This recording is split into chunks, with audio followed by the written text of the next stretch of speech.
sympathetic magic ya. Tenaga-tenaga yang luar biasa yang mereka bisa lakukan di luar kesadaran mereka sebenarnya. Artinya pada saat mereka mendirikan batu-batu itu dalam posisi tegak atau vertikal itu, mereka tidak membuat lubang terlebih dahulu. Nah, itu saya perkirakan itu mereka hunjamkan, dan menghunjamkan itu ya mungkin mereka basahkan dulu tanah itu, kemudian mereka hunjamkan ke permukaan tanah itu. Ukuran rata-rata balok batu sekitar 1-2 meter panjang dengan diameter 30-60 cm. Beratnya sekitar 650-700 kg, tetapi ada juga yang mencapai beberapa ton. Bila diukur dengan tenaga manusia biasa, sangat sulit untuk memindahkannya. Faktor kesulitan itu ditambah lagi oleh lokasi pendiriannya yang cukup sulit.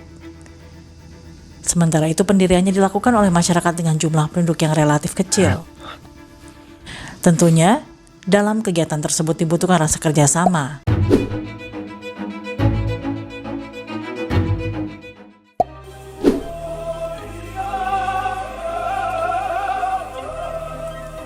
Tema yang selama berabad-abad memikat imajinasi manusia, sebuah misteri arkeologi yang bukan hanya soal batu besar, tetapi juga tentang peradaban, tentang iman, dan tentang kecerdikan manusia purba. Pertanyaan utamanya sederhana, tetapi jawabannya sangat kompleks. Bagaimana manusia zaman dulu memindahkan batu-batu raksasa dan mendirikan situs-situs megalitik yang masih bertahan hingga hari ini?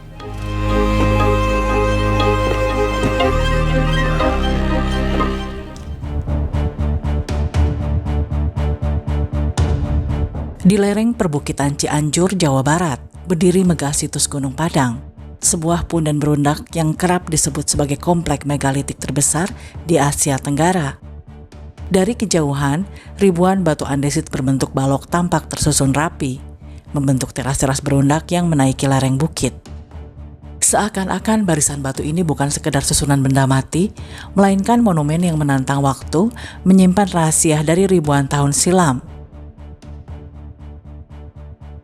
Setiap teras Gunung Padang memiliki karakter tersendiri, semisal teras pertama yang luas menjadi pintu masuk bagi siapapun yang ingin menapaki kompleks ini.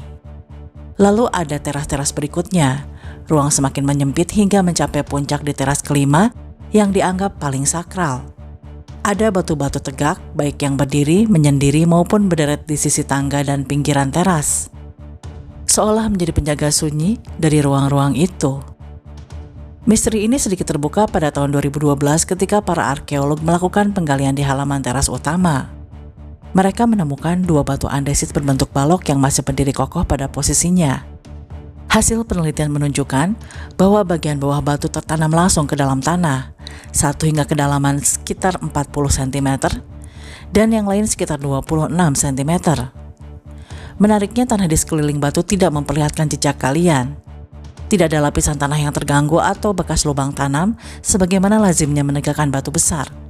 Hal ini mengarahkan pada sebuah kesimpulan mengejutkan bahwa batu-batu ini kemungkinan besar dihujamkan langsung ke dalam tanah, memanfaatkan beratnya sendiri serta tekanan perlahan dari tangan manusia purba. Nah, teknik mereka menyusun balok-balok batu itu menjadi teras satu.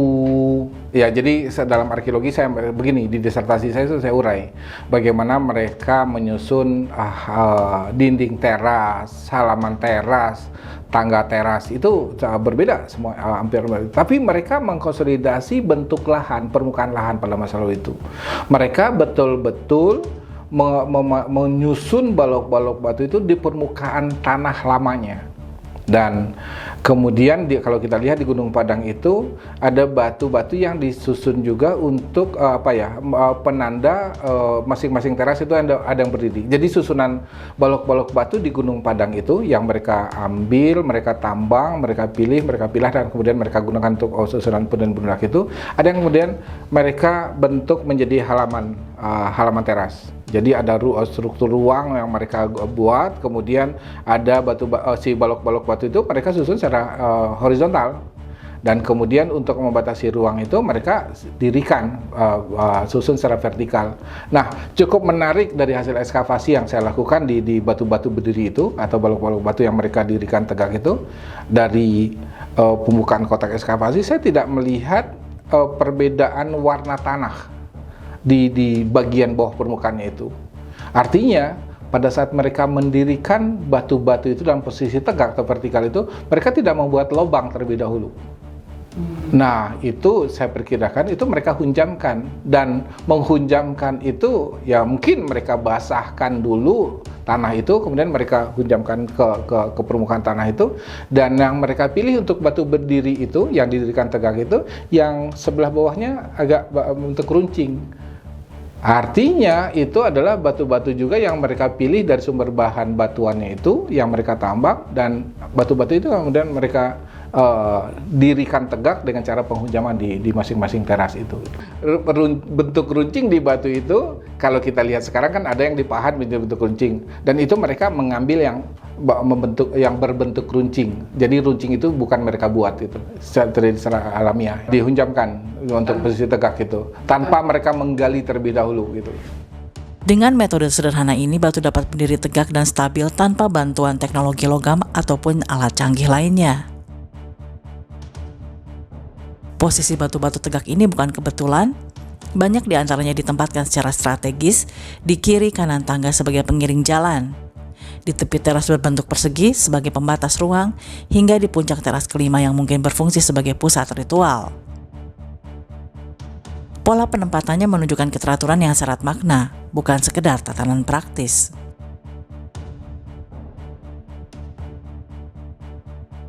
Bagi masyarakat pendiri situs ini, batu tegak bisa jadi adalah simbol kosmologi, penanda arah, atau bahkan medium komunikasi spiritual dengan alam dan leluhur. Bayangkan dengan teknologi sederhana tanpa paku besi, tanpa roda, dan tanpa mesin pengangkat, mereka mampu menata ribuan batu di lereng yang curam. Proses pengerjaan semacam ini tentu menuntut kerjasama, keterampilan, dan pemahaman mendalam tentang alam. Gunung Padang adalah bukti nyata bahwa masyarakat purba Nusantara tidak hanya hidup dari alam, tetapi juga mampu mengolahnya menjadi ruang sakral yang teratur dan monumental. Tentunya Gunung Padang kini bukan sekedar tumpukan batu kuno. Ia adalah saksi bisu kecerdikan manusia purba, sekaligus monumen yang menegaskan betapa peradaban Nusantara sudah mengenal konsep ruang, simbolisme, dan spiritualitas jauh sebelum aksara dituliskan. Setiap batu yang masih berdiri hingga hari ini adalah pesan sunyi dari masa lampau bahwa manusia selalu mencari cara untuk meninggalkan jejak, menata waktu, dan menjalin hubungan dengan sesuatu yang lebih besar dari dirinya sendiri.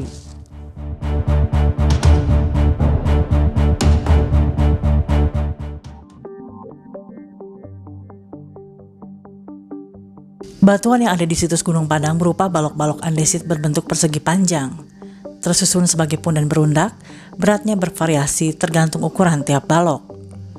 Ukuran rata-rata balok batu sekitar 1-2 meter panjang dengan diameter 30-60 cm. Beratnya sekitar 650-700 kg. Tetapi ada juga yang mencapai beberapa ton. Bila diukur dengan tenaga manusia biasa, sangat sulit untuk memindahkannya. Faktor kesulitan itu ditambah lagi oleh lokasi pendiriannya yang cukup sulit. Sementara itu pendiriannya dilakukan oleh masyarakat dengan jumlah penduduk yang relatif kecil. Tentunya, dalam kegiatan tersebut dibutuhkan rasa kerjasama, sehingga batu-batu tersebut dapat dipindahkan dan kemudian didirikan di lokasi pendiriannya. Kuat dugaan hal tersebut juga didorong oleh emosi keagamaan atau religious emotion. Kalau kita lihat di masyarakat tradisional itu ada yang disebut dengan sympathetic magic ya. Tenaga-tenaga yang luar biasa yang mereka bisa lakukan di luar kesadaran mereka sebenarnya. Yang mereka dapat peroleh bisa saja dengan cara memakan sesuatu, atau juga di faktori di latar belakangnya oleh religious emotion, emosi keagamaan. Dengan emosi keagamaan itu mereka bisa melakukan sesuatu di luar kemampuan orang biasa gitu loh. Atau semangat yang mereka bangun. Karena pada masyarakat saat itu, contoh kasus kita lihat, masyarakat masih sedikit. Kita tidak menemukan korban pada saat pembangunan. Kita tidak menemukan rangka di situ. Tentu pada saat itu masyarakat sudah begitu sangat kompak dalam bekerja, dan kemudian pemimpinnya tidak kejam siapa yang nggak kuat dibunuh gitu. Kalau itu kan pasti ada sisa rangka yang ditemukan gitu loh. Nah, contoh itu yang saya katakan sebagai religious emotion, semangat keagamaan mereka. Mari kita gotong, ya semangat keagamaan itu salah satu ekspresinya adalah gotong royong itu ya. Gotong royong dilakukan sepenuh hati, itulah kira-kira gambaran si religious emotion itu. Dengan semangat yang luar biasa, mereka melakukan hal itu, mereka angkat dan kemudian mereka pindahkan. Kemudian mereka membangun punden budak itu dari susunan balok-balok batu itu. Istilah sympathetic magic dan religious emotion dipopulerkan oleh James Frazer dalam karyanya The Golden Bough pada tahun 1890. Prinsipnya sederhana, sesuatu bisa mempengaruhi hal lain melalui keserupaan, atau bisa disebut sebagai law of similarity, atau kontak, atau yang disebut sebagai law of contagion. Keserupaan contohnya makan hewan yang kuat, misalnya kerbau, babi hutan, atau burung pemangsa. Dipercaya bisa menyalurkan kekuatan hewan itu ke manusia. Istilah zaman sekarang disebut sebagai you are what you eat.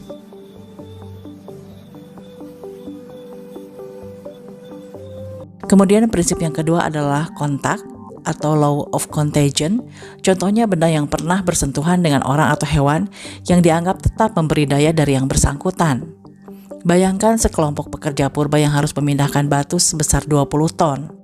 Sebelum bekerja mereka makan daging kerbau atau babi hutan.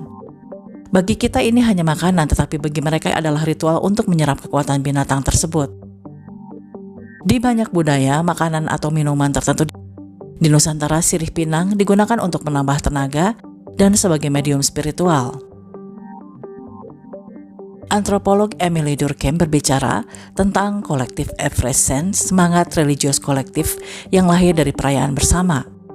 Ketika ratusan orang makan bersama, bernyanyi dan menari, mereka merasa memperoleh tenaga supranatural. Inilah yang memungkinkan mereka melakukan pekerjaan mustahil. Jadi pembangunan megalitik tidak bisa dipahami hanya dari sisi teknis. Ia adalah kombinasi antara kecerdasan fisik dan energi spiritual kolektif. Bagi kita sekarang mungkin terlihat irasional, tapi bagi mereka ini adalah cara menghadirkan kekuatan gaib ke tubuh sekaligus menyalakan emosi religius yang membuat kerja berat terasa mungkin.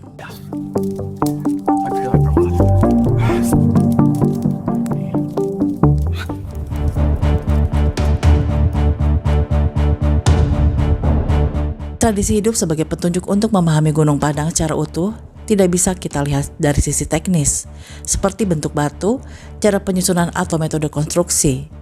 Gunung Padang adalah bagian dari landscape budaya yang lebih luas dan untuk memaknainya, kita perlu membandingkan dengan tradisi megalitik yang masih hidup di Nusantara hingga kini. Semisal di Nias, mendirikan batu besar masih dilakukan dalam konteks upacara adat yang disebut sebagai owasa. Proses ini bukan sekedar mengangkat batu, melainkan peristiwa sosial yang melibatkan seluruh komunitas. Puluhan, bahkan ratusan orang bekerja sama, menyanyi, menari dan berdoa sambil mengangkat serta mendirikan batu. Hewan kurban biasanya babi atau kerbau disembelih dan darahnya dipercikan pada batu sebagai ritual penyucian. Batu yang didirikan melambangkan status sosial, penghormatan pada leluhur, sekaligus menjadi penanda pencapaian bagi keluarga atau klan tertentu. Di Sumba sendiri tradisi megalitik masih hidup terutama dalam konteks pemakaman. Batu besar digunakan sebagai penanda makam leluhur dan prosesi mendirikannya selalu diiringi pesta adat yang dikenal dengan istilah marapu. Dalam ritual ini kerbau dan babi dikurbankan, dagingnya dimasak lalu dibagikan kepada seluruh warga yang hadir. Upacara ini bukan hanya penghormatan kepada orang yang telah meninggal, tetapi juga sebuah mekanisme sosial untuk memperkuat solidaritas komunitas. Batu tidak sekedar penanda kubur, tetapi menjadi tanda keterhubungan antara dunia, orang hidup dan dunia roh leluhur. Di Toraja, tradisi mendirikan menhir atau simbuang masih dijalankan dalam rangkaian upacara besar penghormatan leluhur, atau biasa disebut sebagai rambu solo atau rambu tuka. Teknik yang digunakan sangat mirip dengan apa yang diduga arkeolog dilakukan di masa lalu. Lubang digali, batu besar diikat dengan tali, lalu ditegakkan bersama-sama dengan kerja kolektif. Menhir tersebut tidak hanya berfungsi sebagai penanda, tetapi juga simbol perantara antara manusia dan kosmos, pengikat akan kehadiran leluhur yang selalu menyertai keturunannya. Ketiga tradisi ini memberi kita pemahaman bahwa pembangunan megalitik bukan sekedar kerja fisik atau teknis, melainkan peristiwa sosial, spiritual, dan kosmologis. Batu yang ditegakkan dipandang bukan sebagai benda mati, melainkan simbol kehidupan, leluhur, dan keteraturan kosmos. Melalui batu, manusia menghubungkan dirinya dengan dunia roh, dengan nenek moyang, dan dengan alam semesta.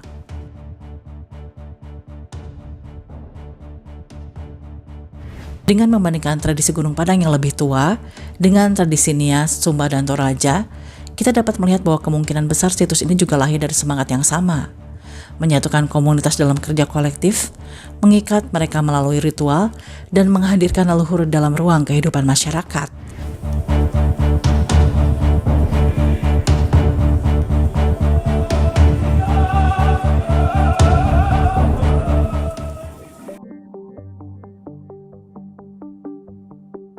Selain tradisi megalitik di Nusantara, mari kita melangkah jauh ke Samudra Pasifik, ke sebuah pulau kecil yang bernama Rapa Nui, atau yang lebih dikenal sebagai Pulau Paskah.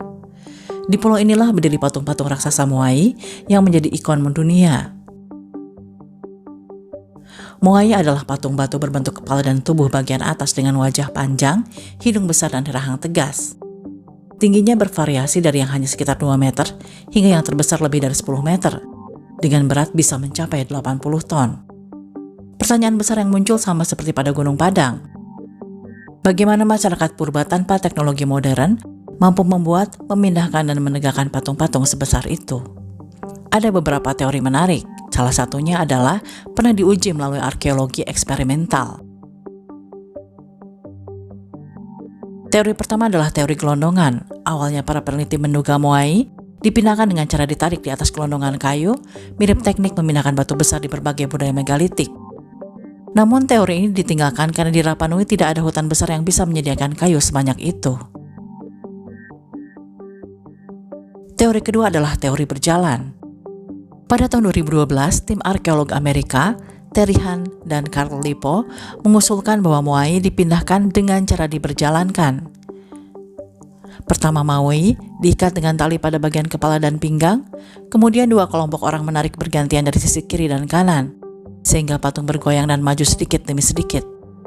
Dengan cara ini, Moai benar-benar terlihat seperti berjalan. Eksperimen mereka berhasil memindahkan replika Moai sebesar 5 ton sejauh berapa ratus meter hanya dengan 15 orang.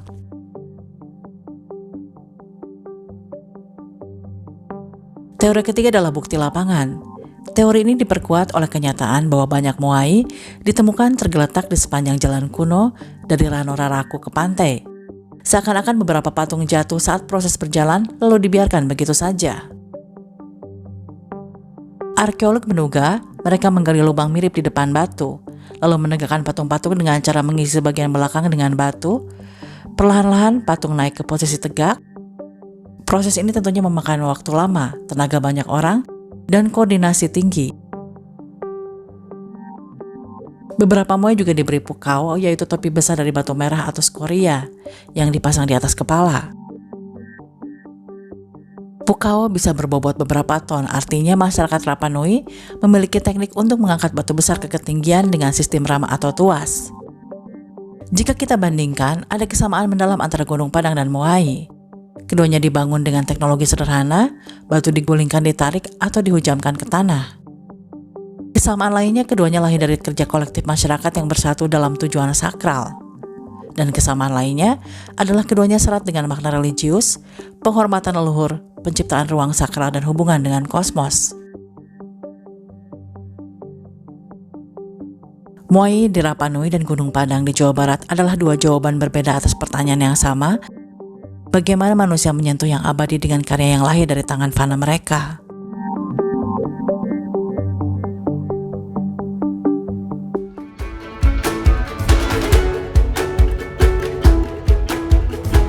Sejak lama banyak penelitian akademis berupaya menjawab misteri besar mengenai bagaimana manusia purba mampu mendirikan bangunan megalitik dengan peralatan yang terbatas. Berbagai disiplin ilmu berkontribusi memberikan penjelasan sehingga tercipta gambaran yang lebih utuh tentang peradaban masa lalu. Arkeologi eksperimental misalnya telah membuktikan bahwa batu-batu raksasa ternyata dapat dipindahkan hanya dengan memanfaatkan kayu, tali, dan lumpur tanpa bantuan mesin modern. Melalui simulasi praktis, para peneliti menunjukkan bahwa dengan teknik sederhana namun efektif, batu berukuran puluhan ton bisa digeser, diangkat, dan ditegakkan. Sementara itu, kajian etnografi menyoroti pentingnya tradisi yang masih hidup di beberapa wilayah Indonesia. Praktik megalitik modern yang terdapat di Nias, Sumba, dan Toraja dianggap sebagai kelanjutan dari warisan ribuan tahun lalu.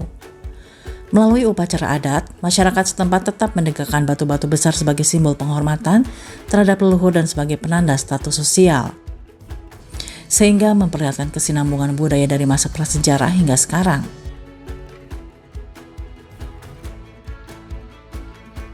Kajian fisik memberikan perspektif lain dengan menekankan bahwa prinsip-prinsip sederhana dalam ilmu mekanika sudah cukup untuk menjelaskan cara batu didirikan. Konsep tuas, pengurangan gesekan, serta pemanfaatan tekanan tanah menjadi kunci utama yang memungkinkan proses ini berlangsung tanpa harus mengandalkan teknologi yang rumit.